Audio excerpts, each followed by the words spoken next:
Roasting Robusta.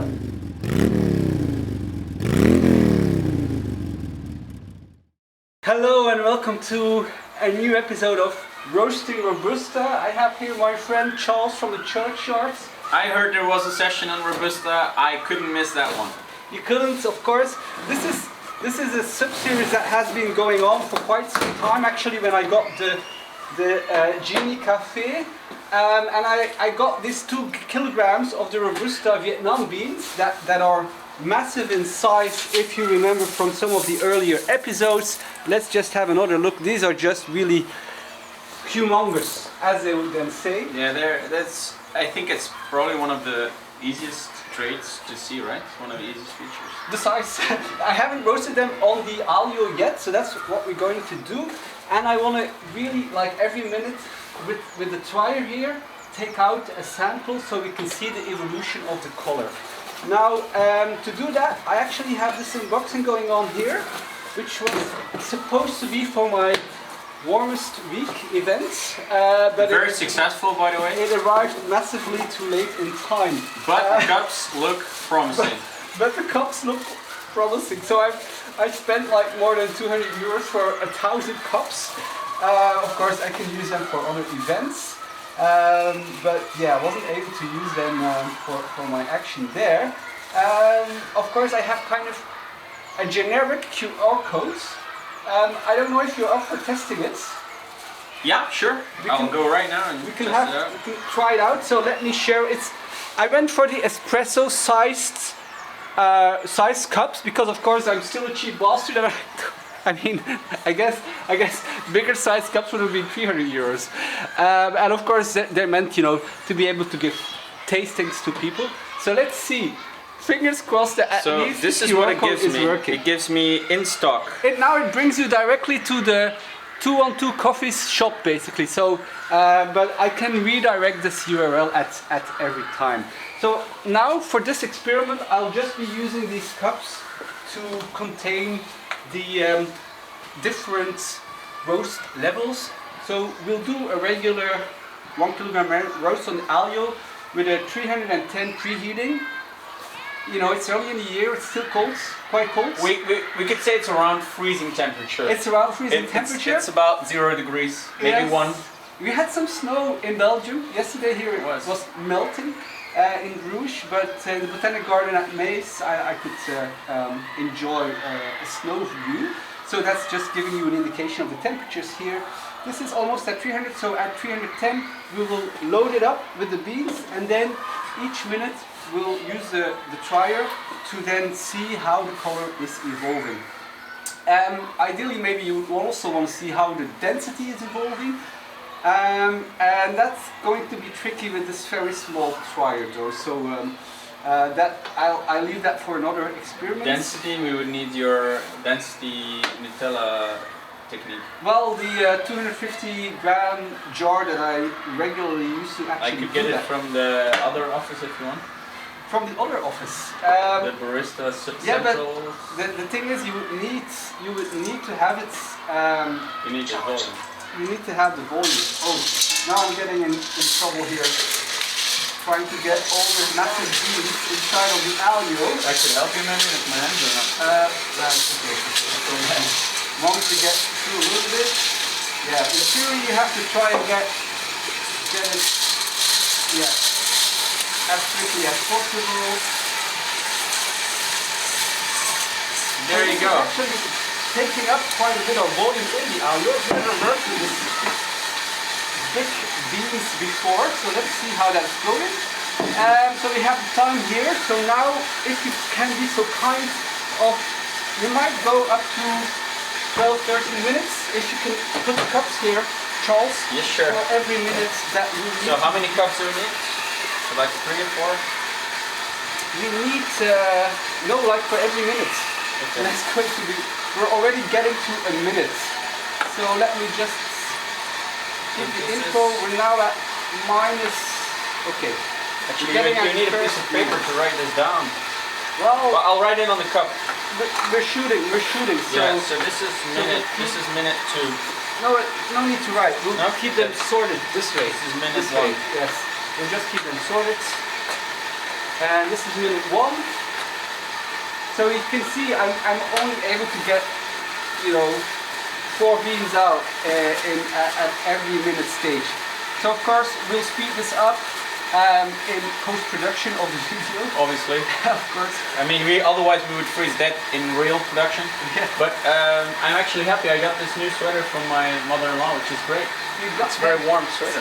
Straight out of Italy. It helps for roasting, you get that wool sweater out. Did you bring back any Italian roasts from the holidays? I did not. This time we didn't pass a torrefazione actually. Okay. I did try some of the local beans who are roasted, and then I used the mocha experience. And of course, it reminds you how hard they are roasted. It's quite a hard taste. So the beans that I had from between 2 cracks, pretty cool beans IT, and compared to the ones you drink in Italy, I mean, the mocha is very strong. It's very strong. That's how they are accustomed to it. So you have culture in coffee drinking. Talking about mocha, last experiment I did was with your cacao grinds. And their cacao. Yeah, and that was really great experience as well. Highly recommended on the mocha. So what kind of flavors did you get with the? I didn't get the rum banana, but I did get some vanilla, some chocolate of course, some really nice. So it's like a light version of a coffee drink. Of a chocolate drink. And of course I've been in Colombia and I drank the cacao paste drink. So basically what they have there is 100% cacao kind of paste, and they mix it with water, and then you get some kind of water chocolate drink, and it's not what we do in Europe. In Europe we always add milk. So the surprising thing there was like if you add water to the 100% cacao, really it's nice and enjoyable as well. Of course, in Colombia they added a lot of sugar. You can add sugar, of course you can add anything you want to. Did they add other herbs like I don't know, cardamom or anything else? They add a lot of sugar and they eat it with a specific cookie. Specific cookie? Yeah. So what is the cookie then? Yeah, I think that was a normal cookie in the sense of like, so the cookies we're used to eat in Europe as well with tea. As you can see, we're starting to get some colors. Maybe show it at the viewers. Yes, so we're starting to have some colored beans. So we're getting in the cinnamon phase here, and make sure of course this is happening around 4 minutes now. Given the very cold temperature outside, it probably would in summer times already start early, because of course it's sucking in the cold air. Okay. That's true. That will have an impact as well. You can see that it has a nice chimney effect, which you don't really see in the summertime. Well, yeah, the water evaporating, you would usually see it. Oh.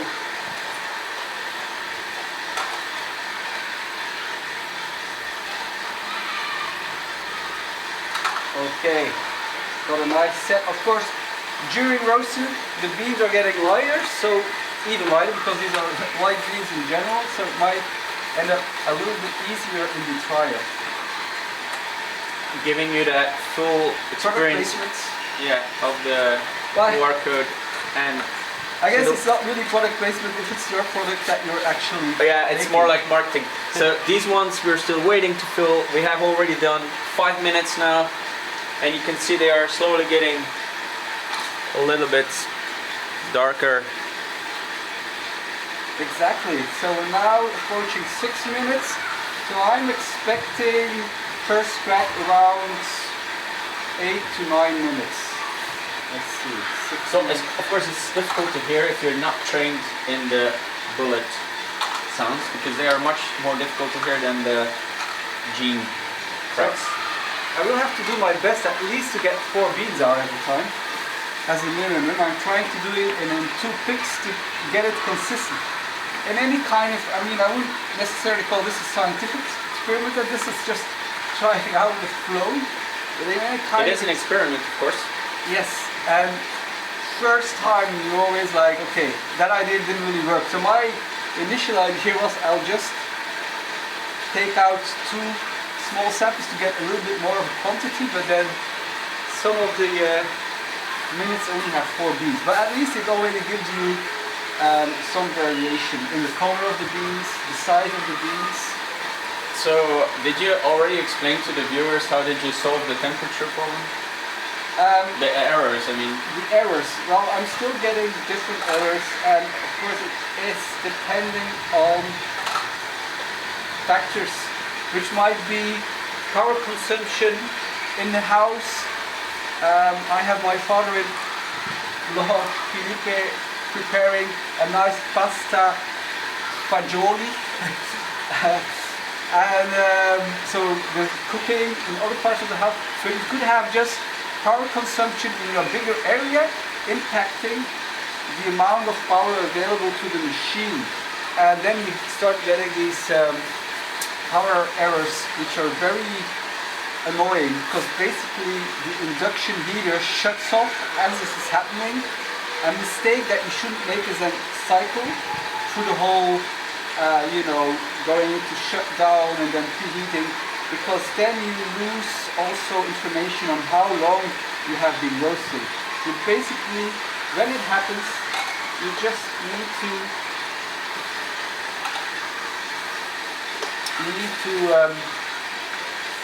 power up again with the power buttons, just going again to the setting you had. So it's starting to be around the time that we might have first crack.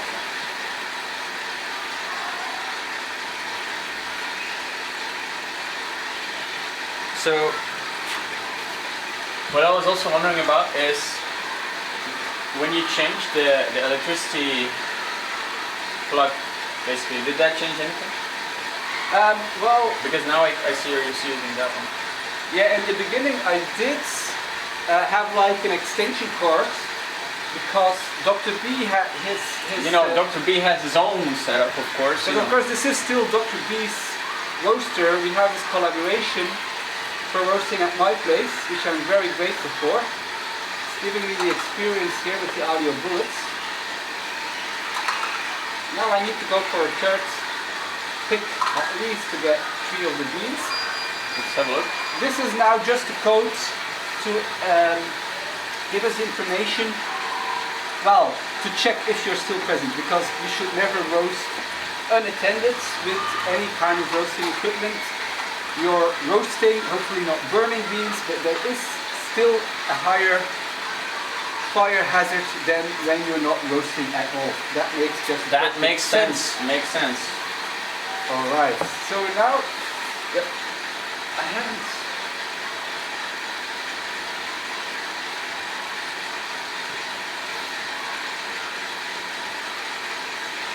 haven't picked up on the first crack though.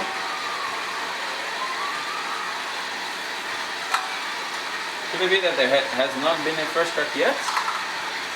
It's possible. It's possible. Again, it is very cold, so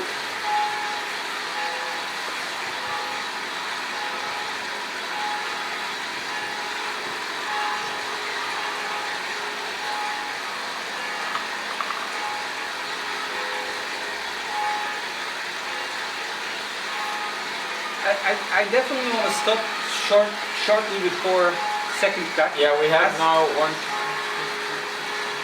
we have 10 minutes now of roasting, getting close to 11 minutes.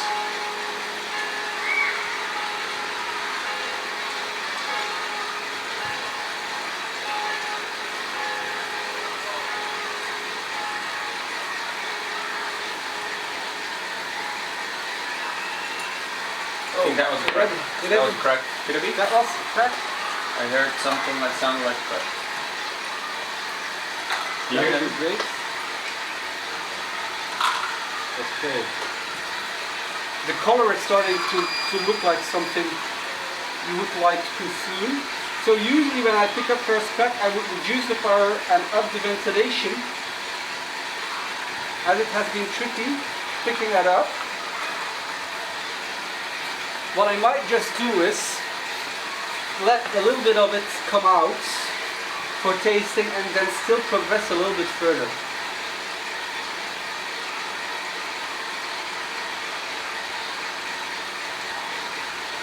Let's see, based on the color, maybe now at 12 or 13 minutes I will do that.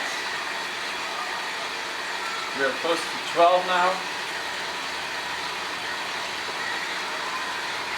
Okay. There you go, 12 minutes on the clock.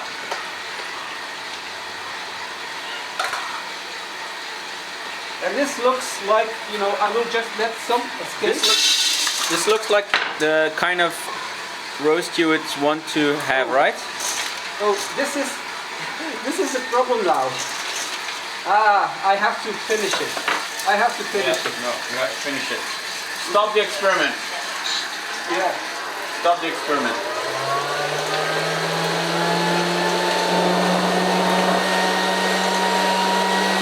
That was, of course, a silly thought.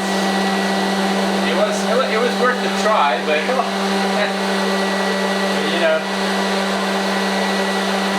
So we did get to that 11 minutes, which is I think more. It's fine. So what a beautiful roast you got there. I mean, it does look like a nice roast. How is it going to taste like? That's the big question. Is there a difference? So Robusta is a bitter, you know, it's very bitter anyway. Would it help if you roast them a little bit less, or you don't think that's going to have a massive influence on the...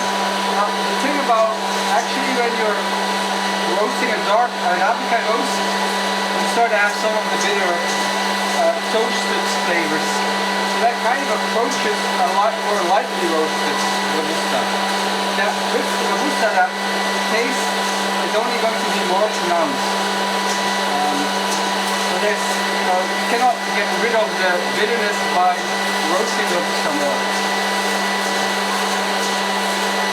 I mean, color-wise, it looks like a really nice roast. It looks like a really nice roast.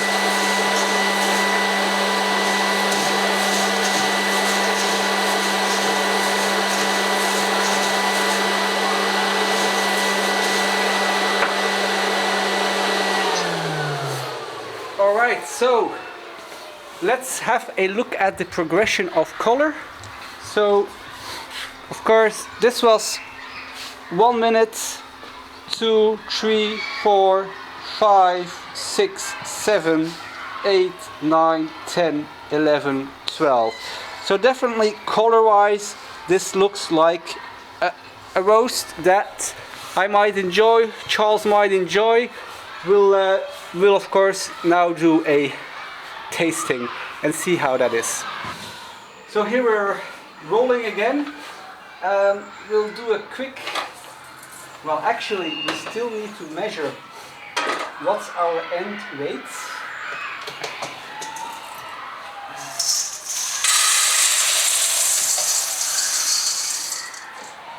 So from the 1 kilogram we've got 828 grams measured. Of course with the Aillio, this version, this first one, I always have escaping coffee, let's say, so that's doesn't really give you a very representative, so but let's say it was about 830, so that is quite a loss of weight already. That's, which you would expect with Robusta. So I would, well, with this giant beans and very low density, I kind of don't expect too much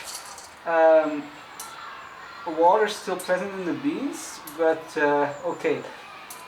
So actually I also need to mention that I have these beans already for more than 2 years, and I mean they have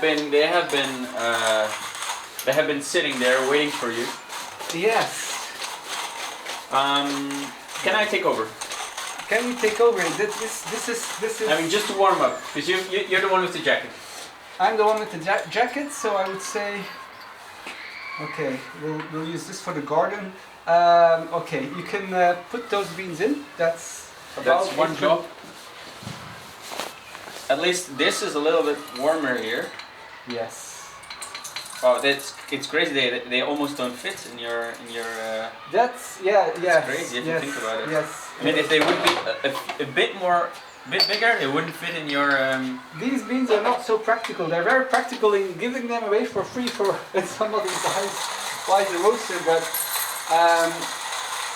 some grinders, especially with smaller bird diameters, they might really get in trouble. I would think that my grinder is not so fit for this, maybe. Probably not. And actually, that's why we have from the churchyard shop here. Not to be confused with Charles from the church shop. No, but the excellent. They have the same name. Now, for Philippe's brother, we also got him a manual roaster, so he's living near Amalfi Coast, or actually Atrani, just a very small community just next to Amalfi, and he wants to start grinding his own beans as well. Oh, this is the new Aillio. Yeah, so we got him this grinder, which we're not going to try out at this point.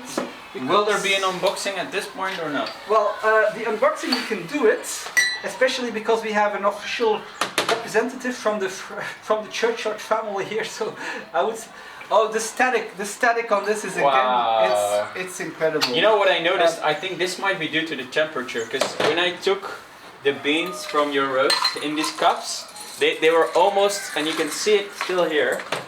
If I'm holding it like this, you can see they are actually sticking to the cup. So they actually stick to the cup. Now, yes, but that, well, I would think that's more temperature related. Yeah, that's temperature related. But the static. But this is temperature. But your beans are now. I mean, this is all very. Even cool down.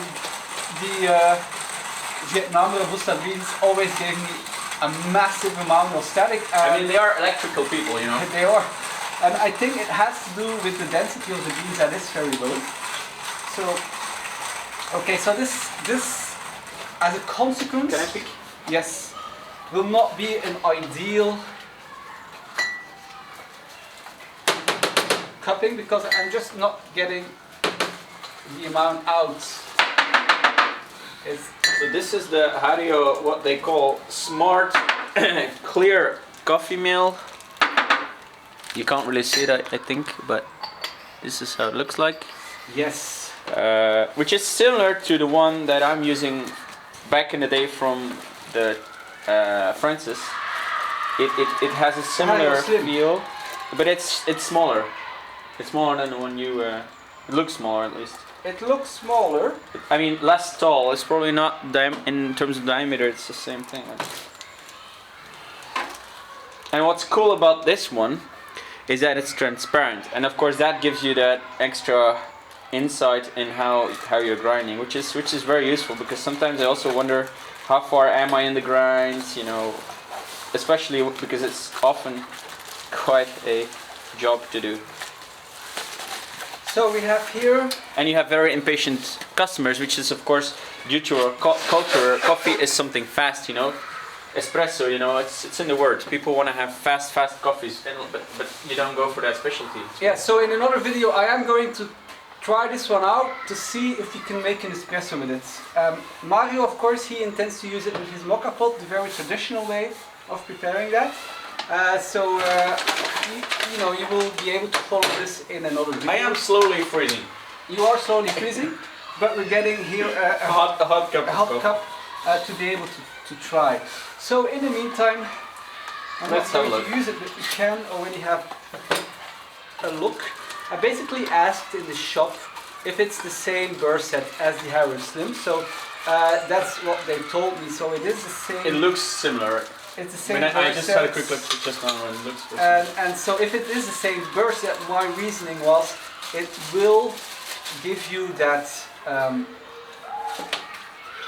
that option to go as fine as this fine gentleman here is able to do. Honestly, I don't feel, I'm not at that level where I want to spend the amount of money you get from those types of grinders. It is, you know, it's in my recollection, and you know, you use it every day. I will now It do the feels test already back in similar. memory. I will have memory recollection. I mean, I used it this morning. You used it this morning for a coffee you forgot to drink. True story. But I did use it, and I think it's exactly the same. It's exactly the same. So you see, you get the same ceramic burr set as you get in these kind of Aillio grinders. So the Aillio Slim. So this one is called the Coffee Mill Smart G. And I think even the skeleton, which was kind of very popular maybe 5-6 years ago, 10 years ago, probably has the same or very similar kind of a burr set. Yeah, stay tuned to the channel, to Critical Coffee Considerations, to be able to find out if this is good enough to do an espresso roast with. It is very reasonably priced, so under 50 euros, or around 50 euros if I am not mistaken. So we're getting now here, we're getting a very cold Charles. I am doing some warming up here. And we can already, you know, we're getting now to 3 minutes and a little bit. So around 4 minutes we can break the crust and have a first appreciation of the coffees. But do you already pick up the aromas? I mean, the nutty kind of flavors, they're just filling up the garage here. Because there's not a lot else to smell when it's so cold, and of course this is having the water, you know, it just boiled. Of course there was a few minutes passing to grind the beans, but I guess it was still around 90 degrees or 85, something like that. So yes, I'm very curious if it will still have a similar taste. You didn't break the crust for this one. No, we can do. You can break this crust. This looks very different than yours. It was pouring, wasn't that consistent. We can have a look here. So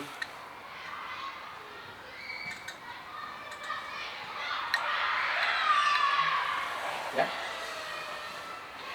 it smells good, but it smells. I mean, I have very light type of aromas, almost vanilla like. Yes. Yeah. Tea like. So I wasn't able to have the amount of coffee inside as foreseen by kind of the Robusta tasting protocol, which should be 8.75 grams. Actually, this should be airing at Robusta Rob's PhD, public PhD defense. So he already had his closed PhD defense where I had the honor of being in the jury. So maybe a small confession I have to do at this point. That did you know that Francis is not my complete name? I had no idea. You had no idea. This is quite a shock. This is going to be a shock, but I'm actually also a doctor. Like what? Like you, Charles. So okay. we have two doctors here. Yeah, true. Dr. Charles, Dr. Francis, and then of course we have Dr. B, who owns this fine machine here. We also have Dr. Jude from the chimney. True. Which we'll be seeing. I mean, most of the people involved in your series are doctors. But we stay, you know, it's not important. This is no, why this is not. I have to mention it for, you know, because otherwise it's too puzzling. Why would I end up in a PhD jury? Well, yeah. that's the reason. But it doesn't really matter. Just have fun at whatever work you're doing. If you have the opportunity to do academic research, it's a very fun career if you get to work on the topics that you like. So in any case, we're at 6 minutes. So the crust was just thin, almost. Yeah, almost non-existent. Yes, and the coffee dropped a little bit to the bottom. Can I do the tasting? Or? Yes. Let's just go and have a quick taste. Very tangy. Very light. It's very light, yeah, because of the low amount of coffee here. So again, this is not something I would publish as an academic researcher. I do get already like the bitterness a little bit, but I don't think it's really comparable. It is. I mean, it's comparable. It's very similar to the tastings I did of this coffee before, even with the different profiles. This really? Does it get very light? Well, it's such an extreme coffee. It's good for practicing, and now having done a first 1 kilogram roast and a last one, because this is maybe still just 200 grams or something like this. But this is just not really great coffee. It was a very cheap coffee, that's why they gave it with the machine. You can do some trial roastings with that, but it's not that enjoyable to drink. I can give a little bit away for free, of course. I would be happy to go get along and test it with my various. You can give it setups. with the mocha. Yeah, you can have it for just trying out the mocha. I mean, this is kind of the coffee that I would maybe appreciate when I don't want that strong shots like an espresso. But don't worry about it if you have to throw it away. It's always a pity, of course. It's biodegradable. It's biodegradable. There is still caffeine in here, so it's consumable. So Charles, thanks for being here present, touching upon different topics that this year will be featured in different sub-series. We have to do something on co-designing coffee with Charles also. Yeah, and we have some scientific research we want to. And also maybe have a real scientific branching off for some of these topics relating to health and what Charles is actually working on. Have you already mentioned your? I haven't mentioned. I want to maybe do a sub-series called The Caffeinated Hypochondriac. That would be, I think, another very fun. But I mean, did you talk about you did launch the center?